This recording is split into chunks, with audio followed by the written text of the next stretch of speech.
మీరు సీరియళ్ళు సినిమాలు చూసి చెడిపోయిన దానికంటే ఎక్కువ చెడిపేస్తుంది తప్పుడు బోధ. జాగ్రత్త. తప్పుడు బోధతో ఒక సమస్య ఉంది, మనోడే బోధిస్తాడు, అది ప్రాబ్లం. తప్పుడు బోధను కనుక్కోవడం ఎందుకు? తప్పుడు బోధన అందుకనే వాక్యంలో ఏమన్నారంటే గొర్రె చర్మము కప్పుకున్న తోడేళ్ళు అన్నారు.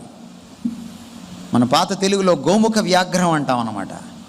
గోముఖ వ్యాఘ్రం అంటే లోపలేమో పులి, బయటేమో గోవు చర్మం కప్పుకొని వస్తుందన్నమాట, గోవు ముఖం వేసుకొని వస్తుందన్నమాట. తప్పుడు బోధకులను ఎందుకు కనుక్కోలేమంటే వాళ్ళు మంచి ముఖాలతో వస్తారు, అది ప్రాబ్లం. అందుకని తప్పుడు బోధకులు వీళ్ళకంటే, సినిమా వాళ్ళకంటే ఘోరమైన వాళ్ళు మిమ్మల్ని దేవుని దగ్గర నుంచి లాక్కెళ్ళిపోతారు. మీరు మనోడే అనుకుంటారు. మోసం ఎప్పుడు పోతామండి? మోసం అనేది ఎవరి దగ్గర పోతాం మనం చెప్పండి? మోసానికి ముందు ఒకటి ఉంటుందండి, పోలీసు వారికి బాగా తెలుసు. మోసానికి ముందు ఒకటి ఉంటుంది. నాశనానికి ముందు గర్వం నడిచినట్టు మోసానికి ముందు ఒకటి నడుస్తుంది. ఏంటో తెలుసు? అది నమ్మకం. నమ్మకం సార్. ఎన్నిసార్లు చెప్తుంటుంది ప్రభుత్వం, పోలీసు వాళ్ళు చెప్తూ ఉంటారు, మీకు ఎవరైనా ఫోన్ చేస్తే నమ్మొద్దు అని.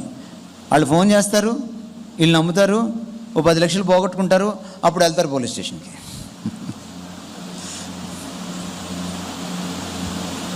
ఎందుకు తప్పుడు బోధకులు ఎక్కువ మోసం చేయగలరంటే, మీరు లోకస్తుల్లాగే చూస్తారు, వాడు పరాయుడుగా చూస్తారు మీరు వాడిని. కానీ తప్పుడు బోధకుడిని మీరు ఎలా చూస్తారు తెలుసా? మనోడు, మనన్న, మనక్క, మన ఆంటీ, మన అంకులు. ఇప్పుడు ప్రవచనాల ఆంటీలు వచ్చారు కదా ఇప్పుడు కొత్తగా, ప్రవచనాల ఆంటీలు, ప్రవచనాల అంకులు వచ్చారు కదా కొత్తగా. చాలా జాగ్రత్త వెళ్తుంటే. మీకు చదివే ఓపిక లేదు, వాళ్ళు చెప్తారు మీకు ప్రవచనం.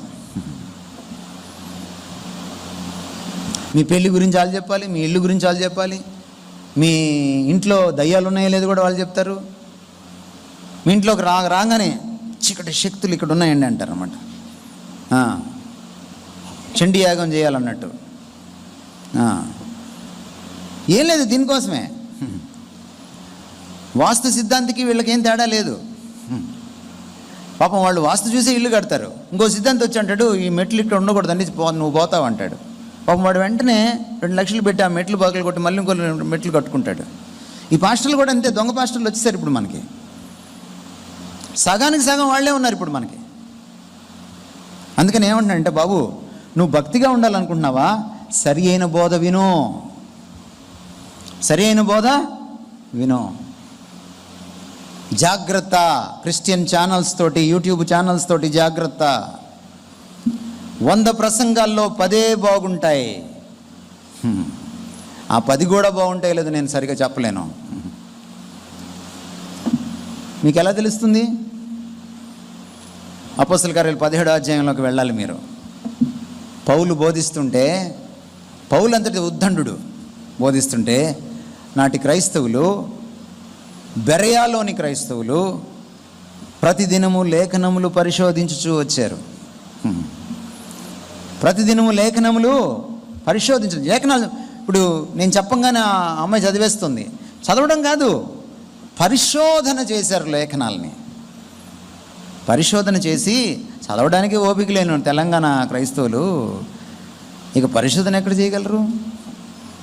ఎందుకు పరిశోధన చేశారు? పౌలు చెప్తున్నది అలాగూ ఉన్నదో లేదోనని. నువ్వు టీవీలో వినేటప్పుడు నీకు ఫేవరెట్ స్పీకర్ ఉంటాడు, ఆయన తప్పు చెప్పినా నీకు అర్థం కాదు, ఎందుకంటే నువ్వు ఆల్రెడీ ఫ్యాన్ అయిపోయావు కదా. నువ్వు ఫ్యాన్ అయిపోయిన తర్వాత ఇంకేముంటుంది? ఆయన తప్పు చెప్తే నీకు అర్థం కాదు. అమ్మా అన్న చెప్పాడు, వాక్యం చెప్పింది కాదు, అమ్మా అన్న చెప్పాడు. అన్న బూతులు మాట్లాడినా, ఏంటన్నా అన్న అంత మంచి వాక్యం చెప్తుంటే ఆ ఒక్క పాయింట్ పట్టుకుంటావు ఏంటన్నా నువ్వు?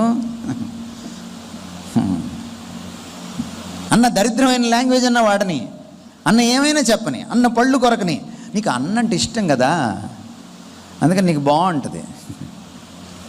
జాగ్రత్త. నువ్వెప్పుడైతే దైవజనురాళ్ళకి ఫ్యాన్ అయిపోతావో నీకు భక్తి పోయినట్టే. వాళ్ళు విగ్రహం అయిపోయి కూర్చుంటారు నీ గుండెల్లో. విగ్రహారాధన వ్యభిచారంతో సమానం దేవుడికి, గుర్తుపెట్టుకో. నువ్వు పూజించాల్సింది దేవుణ్ణే తప్ప దైవజనుడిని కాదు. గౌరవించు, బట్ పూజించుకో. నీకు ఇష్టమైన దైవజనుడు, నీకు అతి ఇష్టమైన దైవజనుడు వాక్యం చెప్తుంటే కూడా నువ్వు వాక్య విమర్శ చేయకపోతే నువ్వు భక్తికి దూరం అయ్యే అవకాశం ఉంది.